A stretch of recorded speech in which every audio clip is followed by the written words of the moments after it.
За эзний үгээр орцгоё бүгдээ. Орхосоо өмнө хамтаа залбирцгаая. Тунхаглацгаая. Та намайг дагаад нүдэн ханаад тунхаглаарай гэж уриалж байна. За хамтаа тунхаглая. Их эзэн минь ээ. Яг одоо би таны чуулганд ирж байна.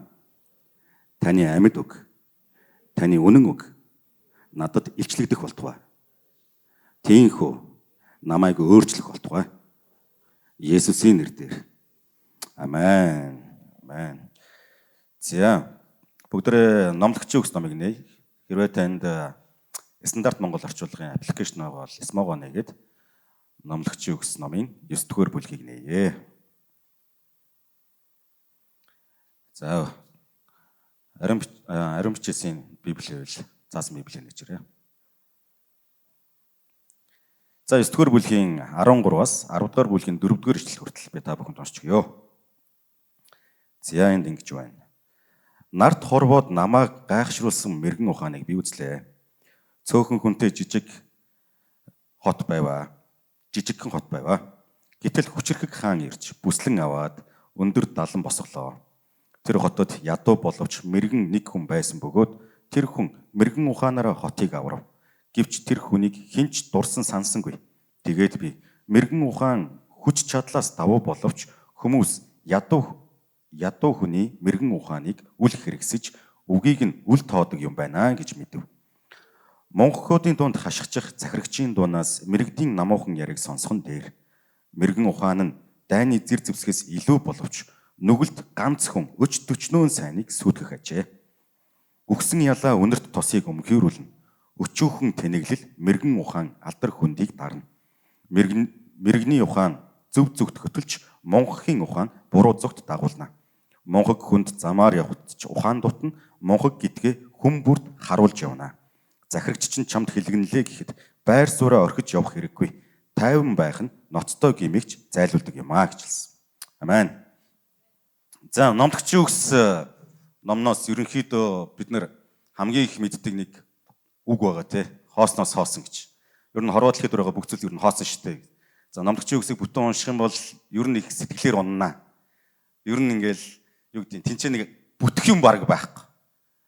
Үхэх нь үнэн, төрөх нь үнэн, за амжилтанд хүрсэн ч бай, хүрээгүй ч бай, ямар ч байсан ер нь үхэх нь. Энэ хорвоо дэлхийд байгаа бүх зүйлс ер нь салхин тогдож байгаа юм шиг алга болно, байхгүй болно. Бүх зүйл хоосноос хоосон гэл. Уншаал явал ер нь хоосноос хоосон гэл уншаал. Тэгээ манай библийн сургуульд ер нь ингээд библийн номуудыг хэрхэн тайлж унших вэ гэдэг талаар ер нь зааж өгдөг. Тэгээд тэрэн дээр заримдаа бид нэр бичээсээс уншихдаа зарим библийн хэсгүүдийг бас яг төдийлөн ойлгох боломжгүй байгаад байдаг. Яагаад вэ гэвэл бид нар анхны уншигч нар биш. Бас биднэрт зориулж анх бичигдээгүй тий. Бас бидний соёлд хэлэгдээгүй. Бидний монгол хэлээр бичигдээгүй учраас бид нар шууд уншихаар зарим тохиолдолд ойлгоход бэрхшээлтэй хүндрэлтэй байна.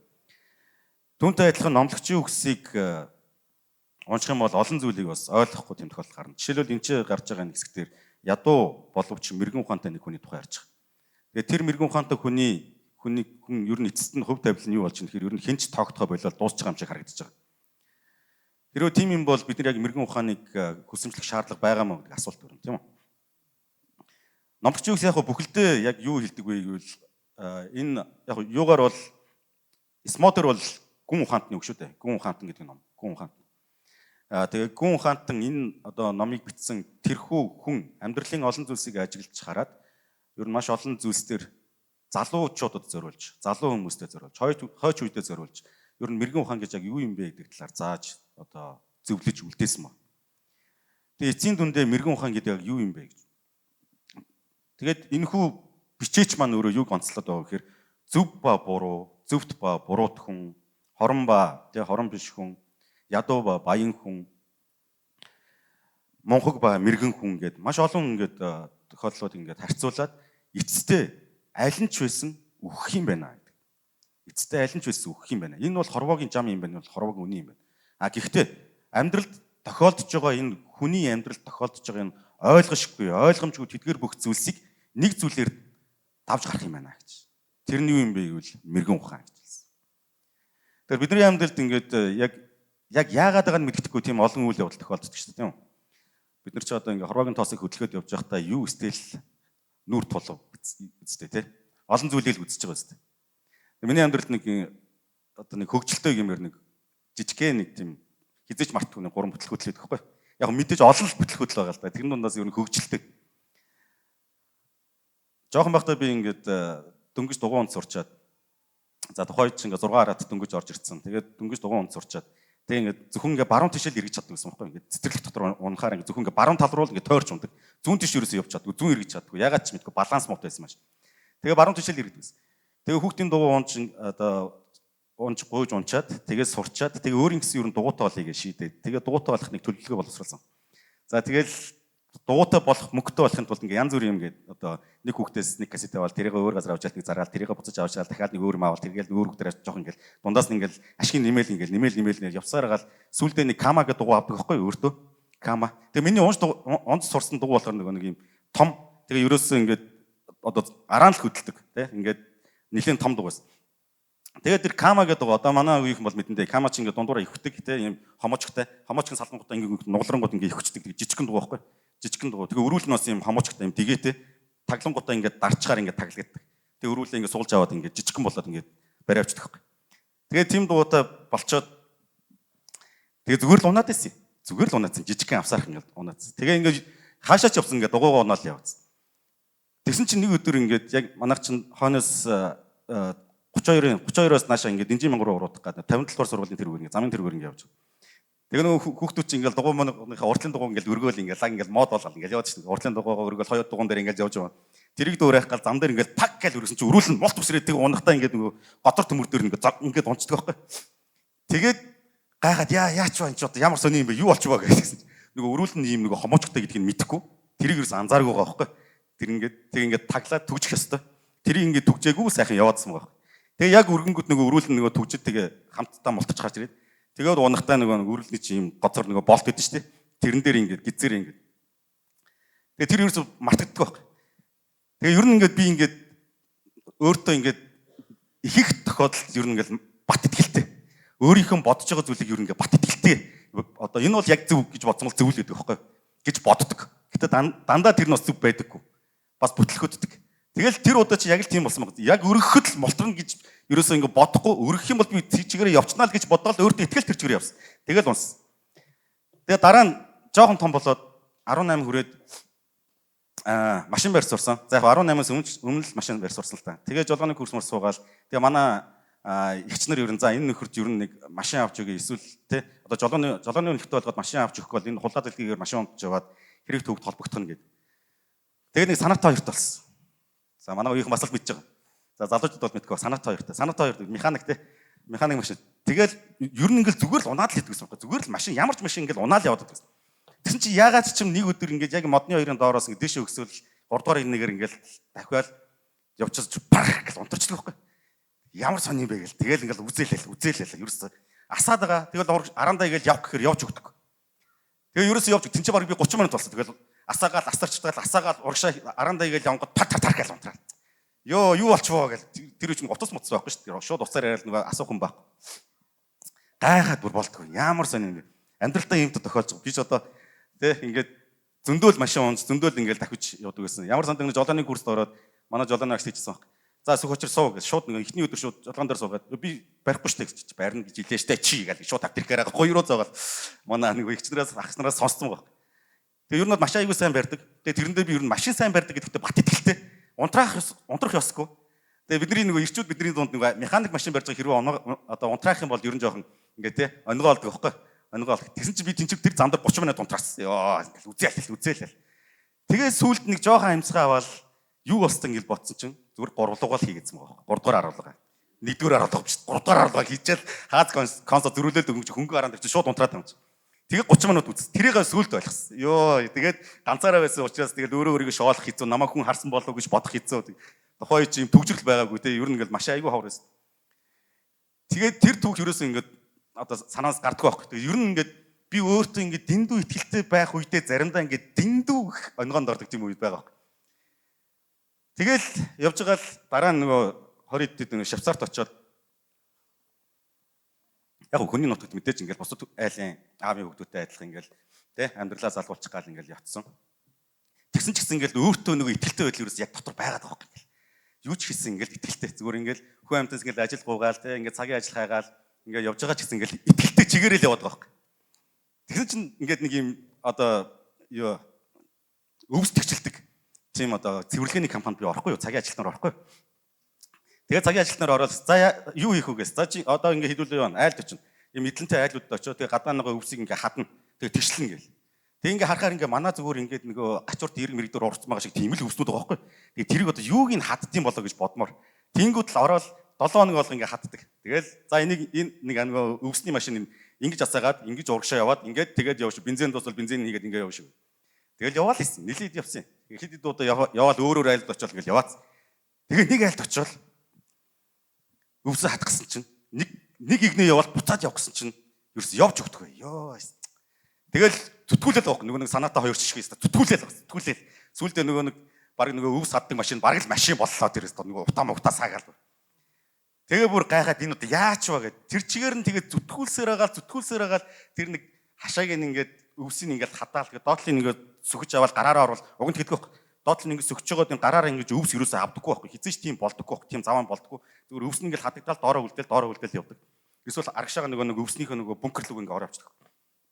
Тэгсэн чи тэр удаа бүр ингээд юр бүсийн ингээд заваар л болол би чинь бүр зүтгүүлээл ингээд хамаг ингээд хүс басаа гоожуулаад ингээд тэгээ нөгөө манаа нөгөө нэг хариуцчихсэн нөгөө дарга хурцтай за дууссан гэл юу болсон гэл тэгэл нөгөө машин нарч бүр амар заван болцсон байгаа чинь гэл ногоо ирэм болцсон яасан бэ чи гээс өөс энэ машин чи болдгоо гэл хэвээ явж өгдөг бүр хэвээ өгтлээ гараараа ухлаа гэл тэгээ тэр чи амар хилмил байхгүй шүү дээ мэдээж өгтлээ гэж ярьж чадахгүй шүү дээ ямар ч байсан ингээл ойлгуулсан. Тэгээд нөгөө нөхөр чи ингээ харангуудаа өө жоо тий стейшн минь орсоор яриаг л дээ.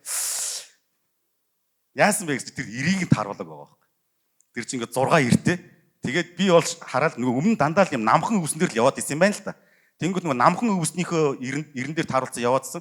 Тэгэл яг энэгээрээ л явчихсан юм гэж бодоод. Тэгсэн чи тэр жоохон өндөр байсан чи өндөр өвсний эрен дээр нь тохируулах ёстой байсан юм байна. Тэнгүүд нь өндөр өвсний эрен дээр нь тохируулахгүйгээр намхан өвсний эрен дээр хүчээр ингээ явуулсан гоц хүчээр явуулсан. Тэгээ тэр цагаас хойш ер нь ингээд өвс хадах талбар дээр ер нь мэрэгжлийн болсон. Маш хурдан хугацаанд маш богино хугацаанд зүгээр ингээд ямар ч том талбай байсан зүгээр ингээд дуусгаал тэгэл түрүүс дуусчаал жоох ингэж амарч амраал ингээд. Тэгэхээр бидний амьдралд ингээд нэг юм яг энэ болно доо гэж тэнгүүд болдоггүй тийм үед байдаг тий. Тэгэл за яг л одоо миний энэ бодож байгаа зүйлс яг зөв. Би яг энийг ингээд шийдэл ингээд сонгоо хийчих гингүүд яг хэсэг хугацаанд дараа үгүй шүү, тийм биш шүү, жоо үгүй шүү, мачи гэл амьдрал заримдаа нисэлдэг тий. Гэтэл бичээс дээр бас яг энэ тохиолдолд яг яаж хандах ёстой бэ гэдэг талаар бид зааж гисэн. Өнөөдөр бүгдээрээ хамтдаа мэрэгэн ухаан хүч чадлаас илүү юм а гэдэг сэдвээр эснийг хүлээж авцгаая. Мэрэгэн ухаан хүч чадлаас илүү юм а. За номлогч ус намын гүн ухаант намын 9-р бүлгийн 13-аас 18 дугаар ишлэгийг би та бүхэн дахиад уншаад үгүй 13-аас 18. Нарт хорвоод намайг гайхшруулсан мэрэгэн ухааныг би үзлээ. Цөөхөн хүнтэй жижигхэн хот байв. Гэтэл хүчрхэг хаан ирж бүслэн аваад өндөр далан босголоо.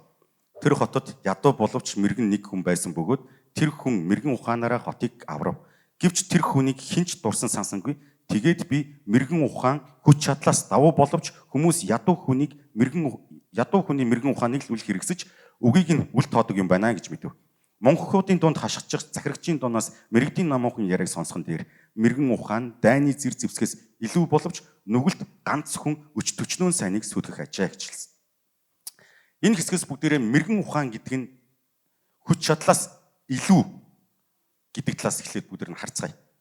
Өөрөөр хэлбэл одоо энэ номыг бичсэн хүн юу санал болгоод байна гэхээр хэдийгээр мэрэгэн ухаан хотыг аварсан ч гэсэн дараа нь тэр аварсныхан дараа тэр хүнийг ерөөсө дурсахчгүй байгаа сте сануулж байгаа юм тийм.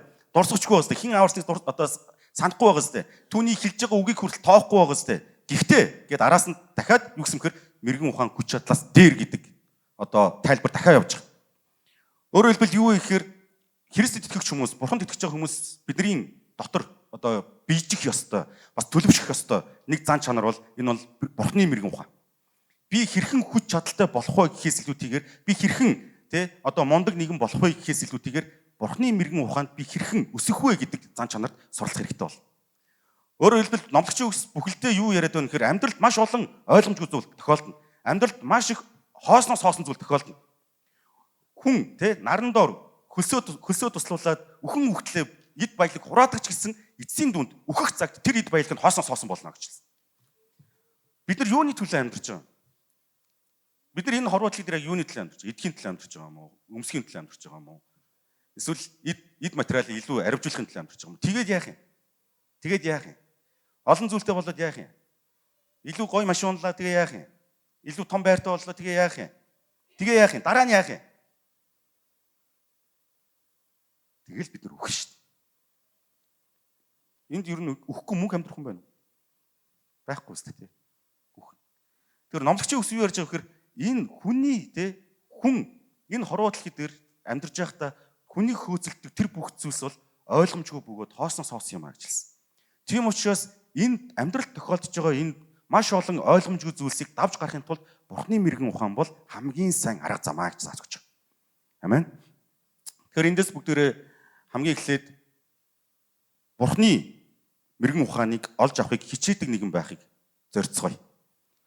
Бурхны мэрэгэн ухаан шүү. Энэ хорвоодлын дээр энэ нөгөө мэдлэг олж авах тухай ерөөсөө биш. За мэдлэгтэй байна гэдэг бол мэрэгэн ухаан ерөөсөө биш шүү дээ. Тийм үү? Одоо жишээлбэл би пастор байна, мастер байна, өөр юу байна, халдсан байна те. Энэ бүхнээс үл шалтгаалаад би их зүйл мэддэг байлаа гэд би мэрэгэн гэсэн үг ерөөсөө биш. Тэгэхээр заримдаа бид нар амьдрал дээр маш олон зүйлийг мэдчихлээ гэхдээ яг өөрийгөө мэрэгэн болчлоо гэж андуураад байдаг. Үгүй. Юу ч мэдэхгүй байсан ч гэсэн Бурхны мэрэгэн ухаанд суралцах боломжтой. Амен. Сургаалт төгс номын 1-7 дээр яг мэрэгэн ухаан гэж юу юм бэ гэдгийг маш тодорхой хэлсэн байна. Сургаалт төгс ном эхлэхдээ. За, Смод дээр бол сургаал үг те. За, Мобс дээр бол ариун бичээс дээр бол сургаалт төгс 1-7 дээр. Яваагаас эмээх хүн мэдлэг ухааны эхлэл мунхууд л мэрэгэн ухаан ба сахилгыг үл тоодгоо гэж хэлсэн.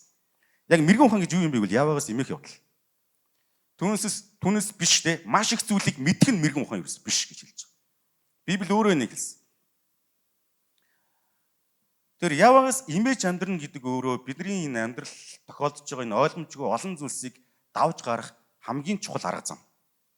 Эзнээс имэх юм л дээ. Бид нар Йовын түүхийг мэднэ шүү дээ. Йовын түүхийг мэднэ. Йов тухайн цаг үедээ тэр нэг хөвгч авдар барьж байхад гэр бүлийнхнээс нь бусд нь одоо биш Йов гинэ. Нова гэр бүлийнхнээс нь бусд нь Новог бол ер нь чи тэнийг юм хийгээд байна л гэж хэлсэн юм. Чи тэнийг юм хийгээд байна. Чи юу хийгээд байгаа юм бэ? Чи яах гэж юм завь хийгээд байгаа юм бэ? Манай энэ чи ерөөсөө үер болох нь битгэл борооч ордгоо газар штэ. За үер боллоо гэхэд бидрийг нэг ингээл хуугаар нь ингээл хятад явчих тийм үер болохгүй дээ. Нова чи өөртөө тэнийг юм хийгээд байна. Энэ амьдралынхаа он жилүүдийг яах гээд ингээл тэгэд өөрөө шийдэхгүй хідэн хүүхдүүдэд тамлаал, махлаал, сургууль соёл сургачихгүй ингээл өөрийнхөө баруун одоо гар хөлийн үзүр заргаал авторик бахимд гүйлгээл ингээд чи ямар тэнийг юм бэ гээл. Нова гэхдээ нэг зүйлийг мэдчихсэн эзэн хэлсэн учраас би үлдэх хэрэгтэй гэж. Нова ч гэсэн магадгүй дотор нь энэ одоо үер болох юм уу, болохгүй юм уу гэж бодож эргэлжижсэн байхыг үгүйсэхгүй Гэвтэл эзэн чи яг энийг хийгээ хэлсэн учраас хийхээс өөр аргагүй. Тэгээ эцсийн дүнд цаг нь болоход яадаг вүлээ. Нөгөө нэг чи ямар тэнэг юм бэ? Чи ямар мунхаг юм бэ? Чи ямар эргүү юм бэ? Чи одоо завь хийгээд тахтай яа тийм ха гэж хэлсэн хүмүүс бүгд живдэг. Бүгд үерт автдаг. Харин ганцхан Нова түүнийг хөвгж авдартаа үлддэг. Өөрөөр хэлбэл эзнээс эмээх үү гэдэг бол мэрэгэн ухааны эхлэл. Бид нар өөрсдийнхөө ойлголтоор за өстой бороо орохгүй дээ. За өстой шуурга болохгүй дээ. Цашин шуурга болохгүй дээ гэж бодох боловч үнэндээ бас яг бид нар бүгдийг бас мэдэхгүй. Тийм үү? Амен. Тэгэхээр та бидний амьдралд тохиолдож байгаа энэ үйл явдлуудад хамгийн их суралцах ёстой зүйл бол энэ бол эзнээс эмээх явдал. Эзнээс эмээх явдал. Дараагийнх нь бас нэг түүх байгаа.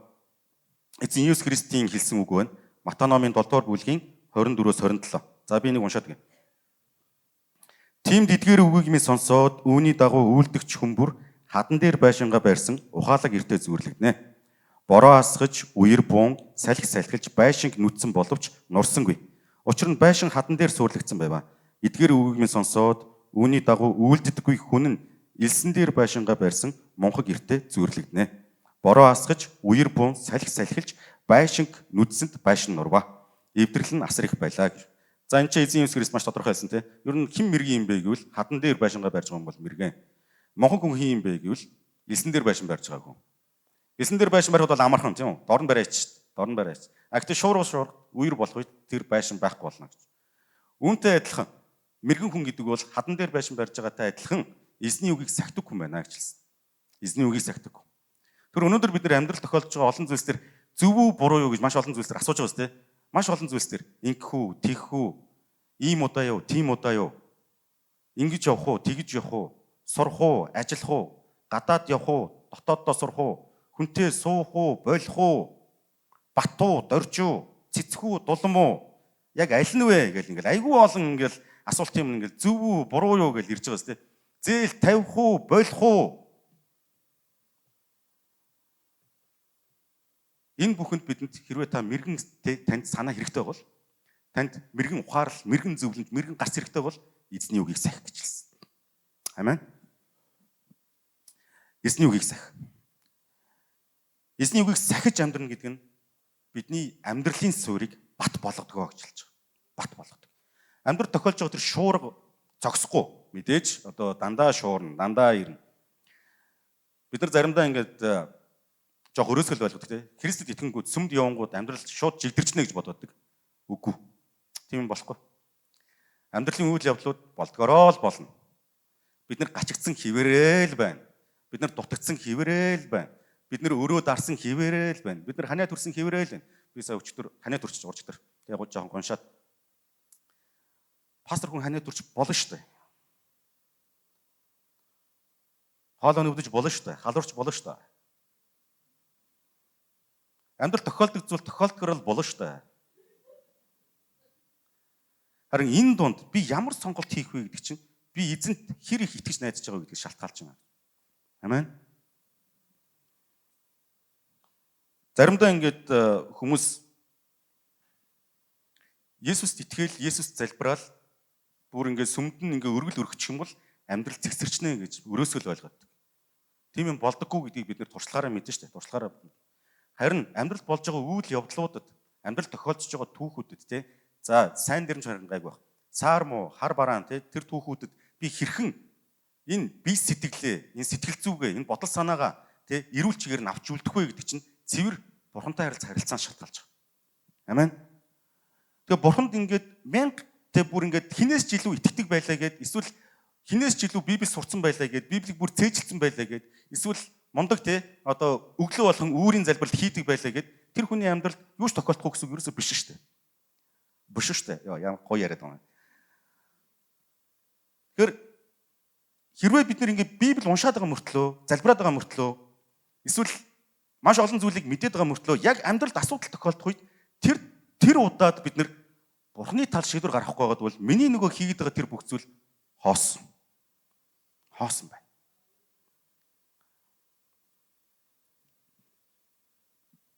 За, хоёрдугаарт нь 13-аас 18 дэх ишлэлээр дахиад хэлсэн байгаа тийм. Ер нь мэрэгэн ухаантай ядуу мэрэгэн ухаантай хүнийг ер нь хинч тоохгүй. Уг нь бол тэр хүн хотыг аварчаад идэг. Амар сүр хүчтэй тий одоо айрмаас хаанаас хотыг аварчаад идэг. Гэтэл үүнийхэн дараа тэр мэрэгэн ухаантай хүнийг хинч дурсаагүй. Хинч дурсаагүй. Бүр тоогоочгүй. Тэр хүн ямар мэрэгэн ухаантай байсан бэ гэдгийг бүр санаачгүй. Уг нь бол хүний ёсоор бол тий. За энэ хүний гаргасан мэрэгэн ухаан, мэрэгэн шийдэл байсан учраас бид хотоороо аврагдлаа. Бид улсаараа аврагдлаа. Бид бүр ингэж тий бүр маш олноороо аврагдлаа. Ямар ч гарц хохирлуу ингээд энэ дайны ард гарлаа гэд дахиж ингээд санаад дурсаад ингээд түргүнийг алдаршуулад тий тухайн хүний нэр дээр ингээд ямар нэгэн хөшөө босгоод зэд зургийг аваад жаазлаад ингээд тавиад тэдэн сарын тэдэнд энэ хүний мэрэгэн ухааны улмаас манай хот аврагдсан гэд үлдээж болно доо. Гэтэл яасан бэхээр тэр хүн ядуу байсан баг. Ядуу.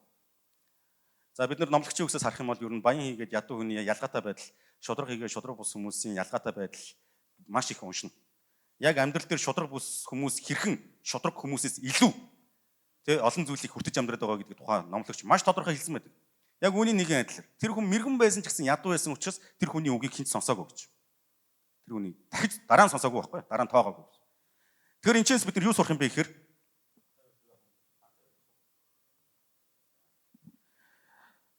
энэчээс юу сурах ёстой юм бэ гэхээр мэрэгэн ухаантай болно гэдэг нь нэр алдартай болно гэсэн үг ерөөсөө биш.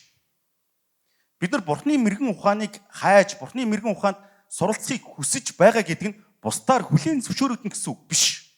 Бусдаар хүлээн зөвшөөрөгдөх найдвар тэн гэсэн үг бас биш. Үүнийг сурах хэрэгтэй.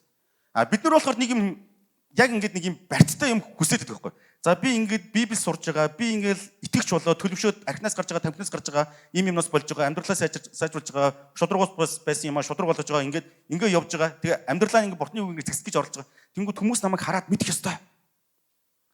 Хүмүүс намайг хараад ойлгох ёстой, хүлээн зөвшөөрөх ёстой. Ядаж манай ихтер намайг хүлээн зөвшөөрөх ёстой. Гэтэл юу гэхээр энэ чинь маш тодорхой хэлсэн хэрэг тэр мэрэгэн ухаантай хүн энэ чинь нэг тодорхой зүйл хэлсэн өөрөөр тэр мэрэгэн ухаантай хүн хүнийг бусад хүмүүс тоогоогүй боловч тэр мэрэгэн ухаантай хүн тоогдоогүй төлөө ямар нэг юм хэлээгүй. Иргэн санагдаагүй төлөө тэр мэрэгэн хүн гомдлоогүй. Тэгэхээр мэрэгэн байна гэдэг нь Бурхны мэрэгэн ухаанд суралцсан гэдэг нь нэр алдартай болно гэж найдахгүй байх явдал юм аа гэж сурах ёстой. Амен. Тэгин чи бүр тодорхой гурван зүйл хэлсэн ба шүү. Дурсан санагдаагүй тий. Дурсан санагдаагүй. Тэгээд тэр хүн мэрэгэн шийдвэр гаргасны хөдлөө бүх үндэснийг аварсны тэр хотоо аварсны хөдлөө эд баялагтай болоогүй. Ядуу чигээр л байсан. Үйл явдал болохоос өмнө ядуу байсан, болсны дараач ядуу байсан. Эд баялагтай болоогүй. Эд баялаг авчрахгүй мэрэгэн ухаан. Тэгээ мэрэгэн ухаан бас бусад хүмүүс заавал тоогд халбтай бас биш гэдгийг бид сурч байна. Тэгвэл яах юм бэ? 2 дугаар хаад номын 5 дугаар бүлэг дээр гардаг Гихаз гэдэг нэг хүний тухлаар та нар санаж байна уу? За Элишагийн зарц те. Тэгээд тэр яасан бэ гэхээр Нааман гэж нөхөр хурж ирээд одоо Арамын цэргийн жанж штэ. Арамын цэргийн жанж хурж ирээд тэгээд тэр нөгөө уян өвчтөөс те. Ингээ бүх биеэр ингээ цайрсан тийм уян өвчтэй. Тэгээд нутагт нь байхад нэг Израиль олзлогдсон охин тий та манай иш үзүүлэгчдэр та манай эзэн дээр очих юм бол таны над тий идэхгүй байгаа уян өвчтөд чи идгэн дээ гэж хэлсэн. Тэгээд нөгөө ханаасаа зөвшөөрөл аваад наман баахан эд баялаг ингээд тий цуглуулад тий одоо ханаасаа аваад очиод одоо идгэрэх гээд явж байгаа. Тэгээ очингуудаа нөгөө Бурхны хүнтэй уулзаад тэгээ Бурхны хүнтэй уулзсан чинь нөгөө Илиша тэгж хэлдэг тий. За та одоо тэр Йордан голд очиод тэдүүдээ болгочих. Тэгээд идэрчнэ. Тэгсэн чинь наам ууралдаг тий. Уурлаад юу яриад байгаа юм бэ? Танаа Йордан голд би очиж болоход тахтай яах вэ? Танаа Йордан голоос илүү гой гол тий манай нутагт байна. Ядаж тэнцээ очиж ингэ болохж болдгоо юм. Тэгээ та ядаж өөрөө гараад ирж болдгоо юм уу? Ингээд хүрээд ирэнгүүт нь өөрөө гараагүй зарцаа явуулчихдаг шүү дээ. Зарцаа явуулчихдаг. Тэгээд би ингээд тий мундаг цэргийн жанж байгаа. Та өөрөө ядаж гарч ирээд тий за тэрийгэ болий гарч ирээд өөрөө ингээд үгээр хэлчих болдгоо юм уу гэж. Яваа амьд гэдгийг одоо би танд мэдүүлнэ. Очоод усанд болох гэж. Тэгээ усанд болсон чинь нэрнгээс эдгэрчдэг тий Йордан голд юм. Тэгээ эдгэрэнгүүтээ буцаж ирээд баахан өргөл барьц барих гэсэн чинь үгүй тийм болохгүй. Юу ч авахгүй танаас гэ. Тэгээд яг одоо айгуугаа ийлдгэр тий ирсэн замаараа сурсан дугаад дуулаад ингэ буцаад яваа гэж явуулчихдаг. Тэгээ явуулсны дараа араас нь нөгөө Гихаз гэдэг нөгөө зарцсан. Нөгөө эзнийгээ орсныхан дараа араас нь гүйж очингуудаа нааман дээр гүйж очингуудаа нөгөө өгчихсэн юмнаас нь авчдаг байхгүй. Өргөл барьцаас нь. Өөрөөр хэлбэл бидний эзний энэ гайхамшиг зүгээр өнгөрч болохгүй гэж утсан тэр. Ийм агуу гайхамшиг үлдчихэд байхад энийг зүгээр ингээ хий ос өнгөрөөч болохгүй. Тэр хүн тэргүй ингээд өргөл барьц авчрах гэдэг те одоо 340 кг мөнгө 34 кг алтчлуу ингээд амар их юм авчирсан байхад тэрнээс нэг авах хэрэгтэй. Тэгээ очиж авчдаг. Тэгээ буцаж аваад эзэн те за чи юу хийчих вэ гэж. Би юу ч хийгээгүй худлаа ярьдаг. Тэнгүүд наамны уйман өвчин чам дээр буунаа гэд. Тэгээ газар дээрээ ингээд битүү цагаардаг тийм үү.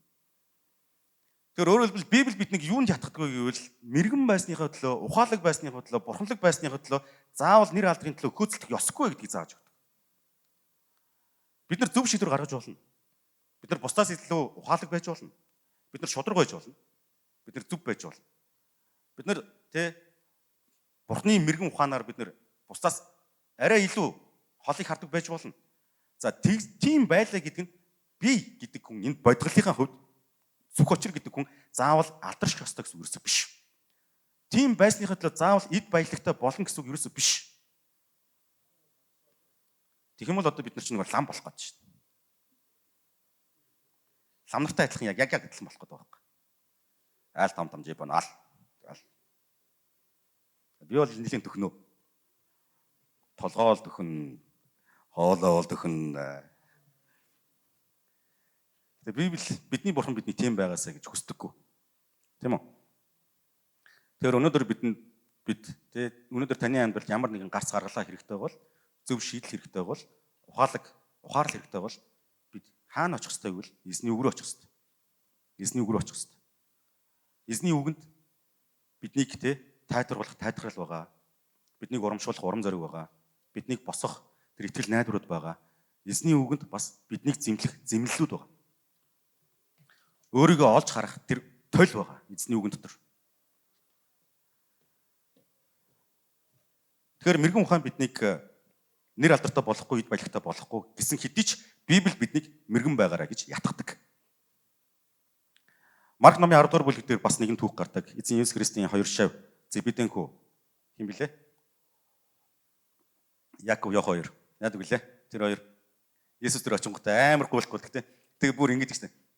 Та нар ингэ жоохон байхдаа ийм гуйлд аав ээжээс асууж ирсэн ингэ. За ааваа ээжээ та ингэ одоо миний гуйж байгаа гуйлтанд заавал хариул. Тийм гэж хариул. Тэрнийхэн дараа би хэлье. Тэгжсэн үү? Заавал зөвшөөрнө шүү. Яг Зебедийн хоёр хүү яг тэгдэг Яков Йохо хоёр Есүс дээр очингуудаа эзэнтэй одоо та бид хоёрын гуйж байгаа гуйлд хүсэлтийг заавал биелүүлж өгөөрэй гэж хэлдэг. Тийм дураараа. Тэнгүүт за юу юм би сонсъё гэсэн чинь. Та хожмын үед хаан сэнтэдээ залрахдаа бид хоёрыг нэг нь баруун талд, нэг нь зүүн талд суулгаж өгөөч. Лаг хүсэлтэй басна. Тэгсэн чинь Есүс Христ яг тэрнийхэн дараа энэ үгийг хэлдэг. Марк 10:44-45 дээр мөн та нарын дунд хэн ч тэргүүнд байхыг хүснэ, тэр нь бүгдийн болог. Учир нь хүний хүү үйлчлүүлэхийн тулд бус. Харин үйлчлэхийн тулд мөн олны төлөө амиа золиос болон өгөхийн тулд ирсэн билээ.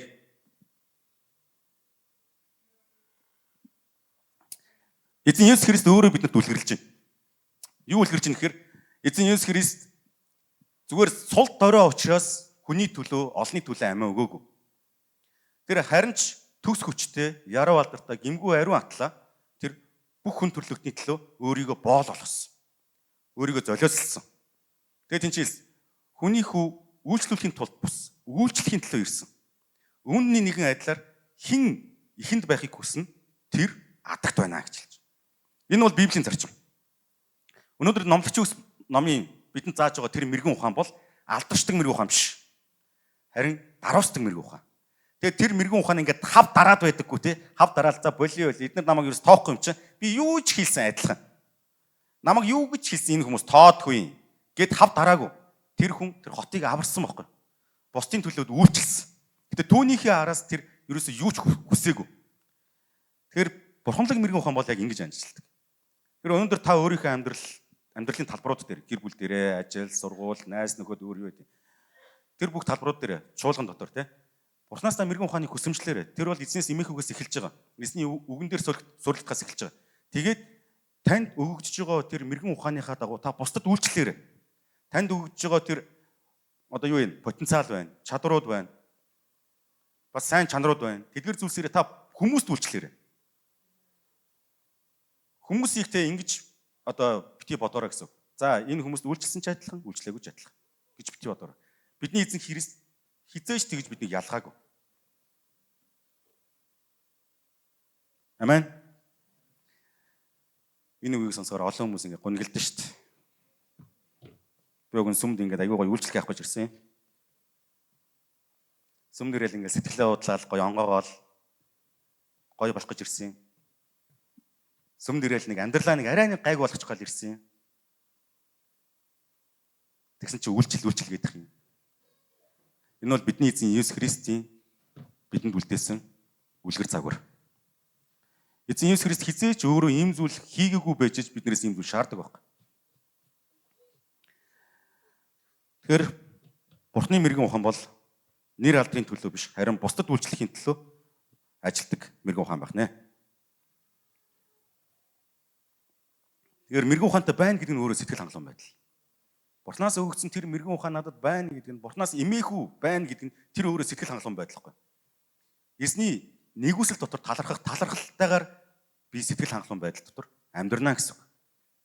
Хэрвээ надад байхгүй зүйлийн төлөө, би хүрээгүй зүйлийн төлөө, би бүтлгүүцсэн зүйлийн төлөө сэтгэл дундуур гонсоогоол гутраал ингээд яваад их юм бол нэг зүйл надад дутуу байна. Би байгаа зүйлээ олж харж чадахгүй байна гэсэн үг. Байгаа зүйлээ олж харж чадахгүй. Байгаа зүйлээ олж харж чадахгүй нэгт ч үгүй гэхээр эзний нэгүслэн талаар бодохгүй байна гэсэн үг. Эзний нэгүслэн талаар бодохгүй байна гэсэн үг. Тэгэхээр танд байгаа бүх зүйл Бурханаас учраас байгаа зүйлдээ талархаж сэтгэл хангалуун байдал дотор эзнээс эмээх үд дотор суралцгаая бүгдээ. Амен. За хамгийн сүүлд нь 11-ээс 4-р эшлэлээр ингэж хэлсэн байна. Үгсэн ялаа үнэрт тосыг өмхийрүүлнэ. Өчүүхэн тэнэглэл мэрэгэн ухаан алдар хүндийг дарна. Мэрэгний ухаан зөв зөвхт хөтөлж, мунхагийн ухаан буруу зөвхт дагуулна. Мунхаг хүнд замаар явхад жухаан дутна. Мунхаг гэдгээ хүм бүрд харуулж явна. Захирагч чинь чамд хэлгэнлээ гэхэд байр сууриа орхиж явах хэрэггүй. Тайван байх нь ноцтой гимигч зайлуулдаг юм аа. За энэ чи юу ярьж нэхэр мэрэгэн ухаантай Бурхны мэрэгэн ухаанд суралцсан хүн зөв замаар амьдрт юм аа гэж хэлсэн. Зөв замаар амьдрдаг. Энэ ч тодорхой ялж байна те. Мэрэгний ухаан зөв зөвхт хөдөлдөг. Мунхагийн ухаан бол буруу зөвхт дагавал. Энэ зүгээр нэг хоёр эсрэг замын тухай ерөөсөө яриагүй. Зөв зам, буруу замын тухай ярьж байгаа. Тэр өнөөдрийн хүртэл бид нэр магадгүй буруу замаар будаад игээд буцаачгүй явж байгаа бол бид нар Бурхны мэрэгэн ухаанд суралцаагүй байна. Бурхнаас эмээхүүд суралцаагүй байна. Өөрийнхөө бодолд итгэж чинь, найдаж чинь, өөрийнхөө бодож байгаа бодлыг зөв гэж бодож чинь.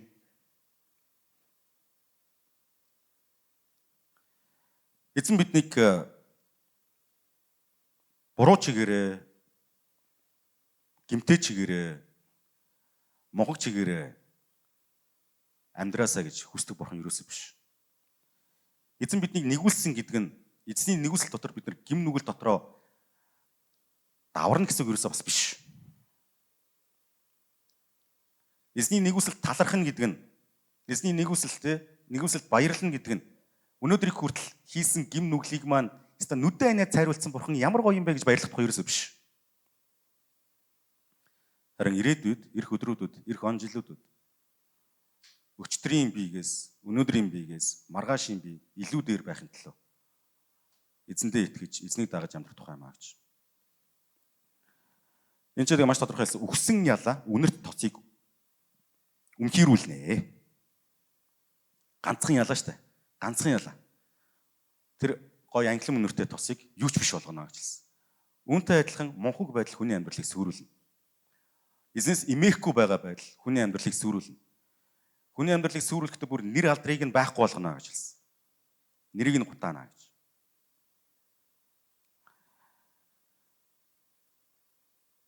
Матай номын 7-гийн 13-аас 14 эшлэл эзэн Есүс Христ гэж хэлсэн. Хавчиг хаалгаар ор, сүрэлт хөдөлдөг хаалга нь уужуу, зам нь өргөн юм аа. Олонхон түүгээр тийш ордог. Ам мөд хөдөлдөг хаалга нь хавчиг, зам нь нарийн юм аа. Цөөнхөн түүнийг олдгоо гэж хэлсэн. Хавчиг хаалгаар орох тухай эзэн Есүс Христ бидэнд зааж өгсөн. Эзэн Есүс Христийн үг сургаалаас бусад бидэнд хэлэгдэж байгаа, биднийг урайлж байгаа, тэдгээр дуу хоолой, биднийг бас синхруулж байгаа, ятгаж байгаа, сорж байгаа тэдгээр бүх зүйлс бол өргөн хаалга. Ороход амархан. Тэгтээ гарч ирч чадахгүй байж магадгүй. Ороход бол амархан. Муу зүйлийг хийхэд бол амархан шүү дээ бид нар тий. Муу зүйлийг хийхэд бол хүнд бол аюулгүй амархан байдаг шүү дээ. Яг л бидний дотор гэмт чанар өөрөө ингэж байж идэг учраас. Харин хүн сайн зүйлийг хийхэд аюул хэцүү байдаг байхгүй. Хүнийг уучлах гэдэг хэцүү. Хүнээс уучлах гуйна гэдэг хэцүү. Буруу муу зуршлаа болно гэдэг хэцүү. Тэгээ бичээс харахаар бид нар яг тийм байгаараа гэдэг. Эзэн Есүс Христийн хэлсний дагуу бүгдээрээ эзэнс эмээхүү дотор суралцаж эзний Бурхны тэр мэрэгэн ухааныг гуйж байгаа юм бол амьдралын талбар нэг бүр дээр бид нар дандаа тэр хавчиг хаалга буюу тэр хэцүү тэр зөв хаалгуудыг сонгодог байцгаая. Амен. Амен. Тэгэх юм бол бид энэ амьдралын он жилүүдэд тохиолдож байгаа тэр маш олон ойлгомжгүй зүйлсийг эрүүлэр зөвөр давж гарч чадна. Өөрөөр бид нар амьдрал тохиолдож байгаа тэр хоосон гэж хэлэгдээд байгаа, тэр ойлгомжгүй гэж хэлэгдээд байгаа, ойлгохын аргагүй гэж яриад байгаа. Тэдгээр үйл явдлуудад бид нар дандаа л бусад хүмүүстэй адилхан шийдэл яваадах юм бол бид нар өөрсдийнхөө зовлонг нэмээл яваад байна. Мэдрэх зовлонг, туулах зовлонг нэмээл яваад байна. Харин эзэн бидэнд нэг амлалт өгсөн. Тэрний үгээр мэрэгэн ухаан бол биднийг амар тайван дотор хөтөлдөг. Тэр бол аз жаргал гэж хэлсэн. Аз жаргал гэдэг бол тэнцүү амар тайван байдал шүү дээ. Мөнгөтэй байх тухай ерөөсөө биш, баялагтай байх явдал ерөөсөө биш. Сүүлийн үед залуучуудын дунд нэг ийм ойлголт бас гараад байна л да. Одоо тэгээд юу вэ гэхээр олон хүмүүс мөнгө бол аз жаргалын түлхүүр биш гэж ярьдаг. Гэхдээ мөнгөөр аз жаргалыг худалдаж авч болдог шүү. Залуучууд, ер нь залуучууд, аюу олон залуучууд. Тэгээд тэрийг ингээд янз бүрийн юмар ингээд тайлбарлаж байгаа. Тийм учраас ингээд мөнгөтэй болох гэж амьдрах нь буруу биш. Мөнгөний араас амьдрах нь буруу биш. Их мөнгөтэй болох гэж хичээх нь буруу биш гэдэг юм ярьж эхэлсэн. Тэгээд залуучууд ер нь одоо за яг мэдээж тэгж ярьж байгаа хүмүүс нь итгэж биш залуучууд л тэгж ярьж байгаа л да. Дэлхий өөрөө биднийг бас нэг ийм хизээч дуусахгүй нэг юм уралдаан руу ингээд үргэлж түлхэж идэг те. Үргэлж ингээд уриалан дуудаж идэг. Чи дутагтаад байгаа юм шүү. Чи илүү их олох ёстой юм шүү. Чи илүү их мөнгөтэй байх юм бол чиний амьдрал чинь баталгаатай болох юм шүү. Гэтэл Библи эсрэгээр нь ярьдаг те. Чи амбаараараа дүүрэн чи хөрөнгө хураацаад маргааш чи өгчих юм бол яах юм? Яах юм? Чи яах юм чи гэж тэгдэг те. Гэтэл Библи биднийг юунд уриалж байгаа вэ гэхээр юутай болох вэ гэдэг дээр анхаарал хандуулахаас илүүтэйгээр харин би эзний өмнө хэн байх вэ гэдэг дээр илүү их ач холбогдол өгөөч гэж уриалж байгаа. Тэгээд зүгээр нэг бидний нэг шашны зүтгэлтнүүд болох гэж эзэн биднийг уриалдаггүй тий. Зүгээр нэг тий ингээд ямар нэгэн лам, ямар нэгэн санваартан болохын тулд Библи биднийг дандаа тийм тэгэл ингээд хүндлэнгийн хүмүүсээс харахаар хүндлэнгийн хүмүүс биднийг харахаар ингээд аава намайг ашиглаач гэж орилсон хүмүүс, галзуурсан солиорсон хүмүүс гэж бодоод байдаг тий. Тэнгүүд үнэндээ бол тийм ш. Үнэндээ бол Библи биднийг юу руу уриалдаг вэ гэвэл энэ амьдрал тохиолдож байгаа энэ маш олон зүйлсийг давж гарахад та нар маань амар тайван дотор байгаач ээ. Амар тайван дотор даваач ээ гэж үргэлж ятгах идэг. Тэрний их үндэс чи юу юм бэ гэвэл Бурхандаа итгэеч ээ.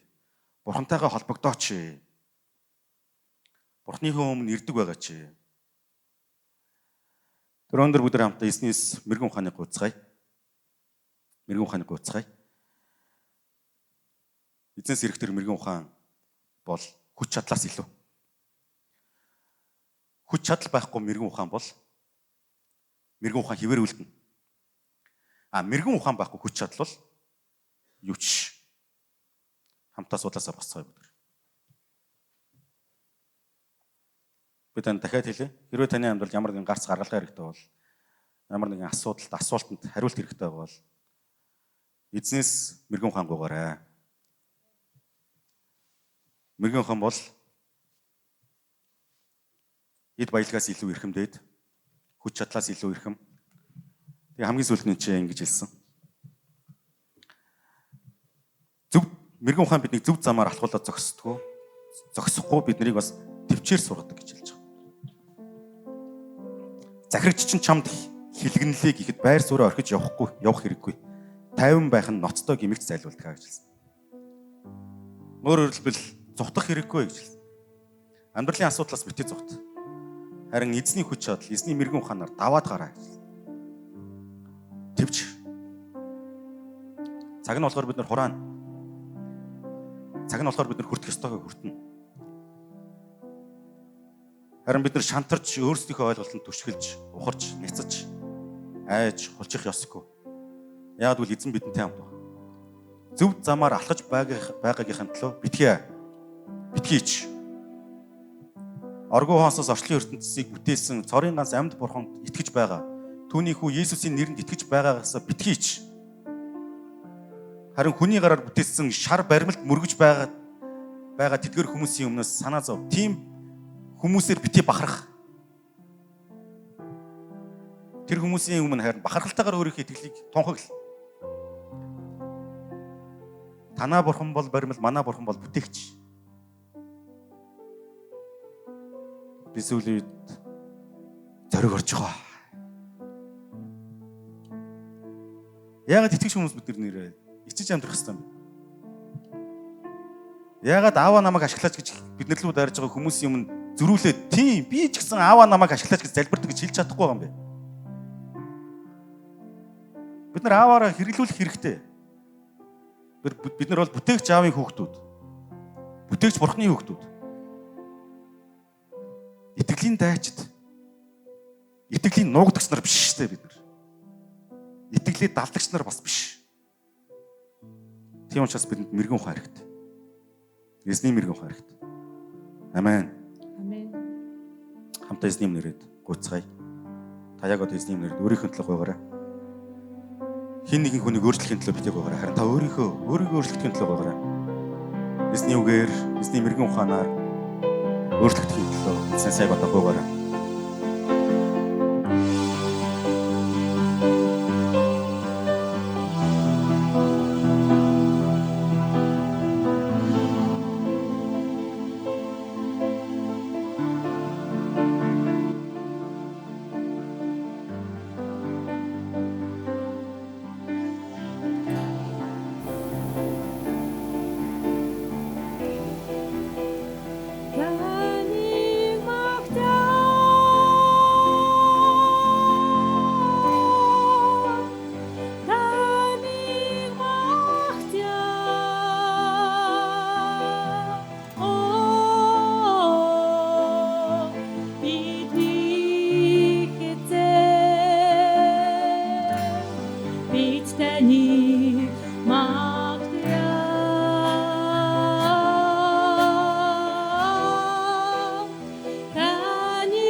Хайртай бид таны өмнө ирж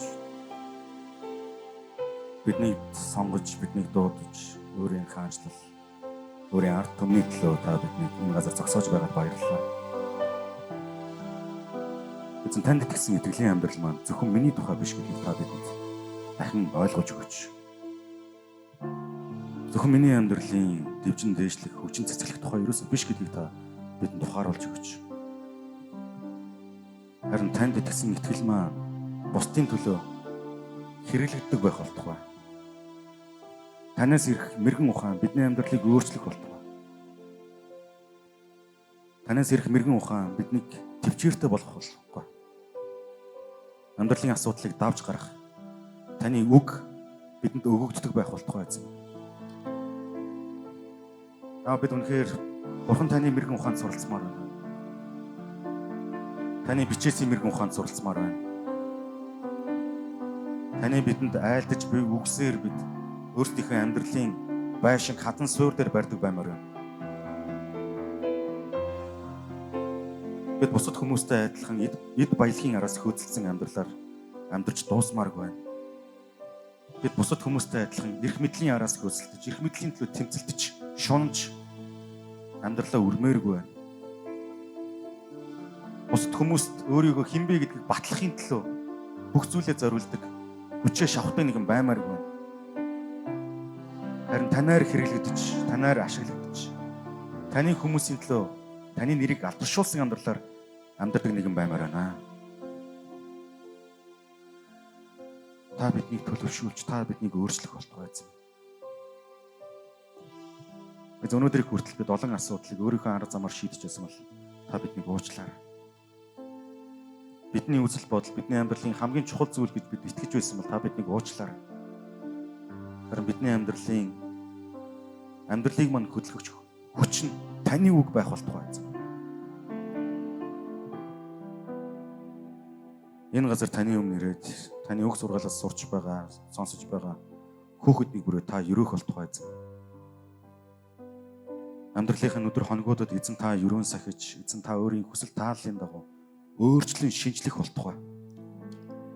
Та энэ газар байгаа хүүхэднийг бүрээрээ дамжуулж Эзэн та өөрийн хүслийг гүйцэлдүүлэх болтугай. Бидэнд та шинэ ухаарл, шинэ ойлголт, шинэ өөрчлөлтийг та зөвшөөрөх болтугай эзэн. Баярлалаа Есүс.